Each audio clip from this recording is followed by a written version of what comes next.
আসসালামু আলাইকুম সবাইকে। তুমিও কি সেই ক্যাটাগরির মধ্যে পড়ো যে সারাদিন ঘন্টার পর ঘন্টা লেখাপড়া করার পরেও, টিচারের লেকচার ঠিকমতো করার পরেও দেখা যায় পরীক্ষার সময় গিয়ে তুমি সবকিছু ভুলে যাচ্ছ, সবকিছু তোমার মাথায় পেঁচা যাচ্ছে? যদি এরকমটা হয় তাহলে বেসিক্যালি এই ভিডিওটা তোমার জন্যই। আসলে এখানে প্রবলেমটা তোমার মেমোরি না, প্রবলেমটা হলো তোমার লার্নিং মেথডের। আমরা বেসিক্যালি যে ওয়েতে পড়ি, যে তুমি যে কোনো টপিক বই দেখে দেখে তুমি রিডিং পড়ছো, এটাকে বলা হয় প্যাসিভ লার্নিং।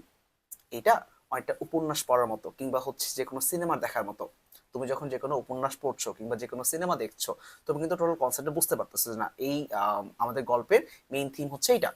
কিন্তু ঠিকই তোমাকেই যদি আমি 2 দিন পরে প্রশ্ন জিজ্ঞেস করি যে এই ক্যারেক্টার নাম কি, ক্যারেক্টার কি করেছিল, তুমি কিন্তু সব ঠিক মতো অ্যাকুরেটলি বলতে পারবে না। কারণ কি, তোমার এই জিনিসটা শর্ট টার্ম মেমোরিতে স্টোর ছিল। অ্যাক্টিভ রিকল আসলে কঠিন কিছুই না। আমরা সাধারণত কি করি, যে কোনো চ্যাপ্টার যদি মনে রাখতে চাই ওই চ্যাপ্টারটাকে বারবার রিডিং পড়ি, ওই টপিকটাকে বারবার রিডিং পড়ি। এই জায়গাটাই গবেষণায় দেখা গিয়েছে যে কোনো কিছু 5-10 বার তুমি যদি শুধু রিডিং পড়ো, রিডিং পড়ার থেকে তুমি একবার ওই টপিকটাকে পড়লা, পড়ার পর তুমি বই বন্ধ করবা, বই বন্ধ করে তুমি ওই টপিকটাকে মনে রাখার চেষ্টা করতেছো বা মনে করার চেষ্টা করতেছো। এই যে তুমি মনে করার চেষ্টা করছো না, এইটা অনেক বেশি ইফেক্টিভ। আর 3 নম্বর টপিকটা হলো ব্রেইন ডাম্পিং করা।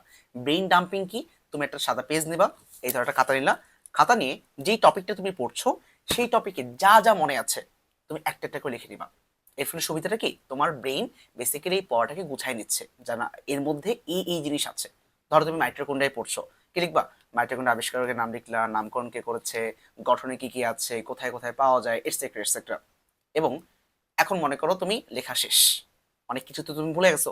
এবার কি করবা, বইটা খুলবা, মিলাই দেখবা যে না আমি এটা লিখতে ভুলে গেছি, এটা আমার মনে ছিল না। জাস্ট এই 3টে স্টেপ তুমি ফলো করবা। তাহলে আমি 3টে স্টেপ বললাম। 3টে স্টেপ হচ্ছে তুমি নিজেকে প্রশ্ন করতেছো, ব্রেইন ডাম্পিং করছো এবং নিজের ভুলগুলোকে তুমি ইমিডিয়েট দেখে নিচ্ছ। ঠিক আছে? তাহলে এই 3টা কাজ যদি তুমি ঠিক মতো করতে পারো, তাহলে অ্যাক্টিভ রিকল ঠিক মতো করতে পারবে ইনশাল্লাহ।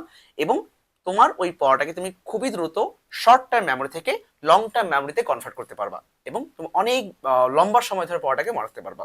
ওকে, তাহলে আজকের ভিডিও এতটুকুই। আসসালামু আলাইকুম, আল্লাহ হাফিজ।